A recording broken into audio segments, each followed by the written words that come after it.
สร้อยทองเส้นนี้เก็บเงิน3 ปีจึงได้ซื้อมาเก็บไว้เพื่อเป็นของมันผู้สาวฮอดวันสัญญาลางานกลับมาบ้านเฮาน้ำตาพังยาวหูข่าวว่าน้องแต่งงาน หัวใจสะท้านอ้ายมาบ่ทันใจเจ้า สัญญาหากเขาจบลงน้องเข้าพาขวัญอ้ายก็น้ำตา เข้ามาเป็นแขกสวยงาม แว่นที่เตรียมมันก็มาเป็นของขวัญแทนใจ หากบ่กล้าใส่เก็บไว้ให้ลูกเด้อล่ะบัดเขาใหญ่มาบอกว่าคุณลุงมอบให้อ้ายเสียหักแล้วอย่าให้เสียความตั้งใจ ยิ้มรับของขวัญคนไทย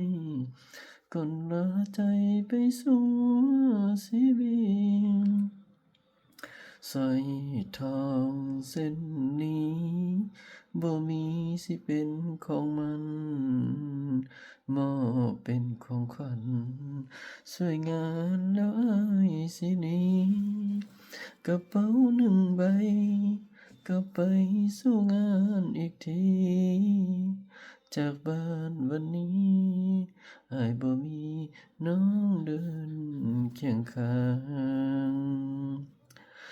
หากบ่กล้าใส่เก็บไว้ให้ลูกเด้อล่ะบัดเขาใหญ่มาบอกว่าคุณลุงมอบให้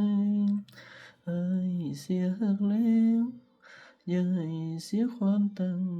ใจ ยิ้มรับของขวัญคนไทยก่อนลาไปจนสู่ชีวิต สร้อยทองเส้นนี้บ่มีสิเป็นของมันมอบเป็นของขวัญสวยงามแล้วอ้ายสิหนี้กระเป๋า1 ใบก็ไปสู่งานอีกทีกลับบ้านวันนี้อ้ายบ่มีน้องเดินเคียงข้าง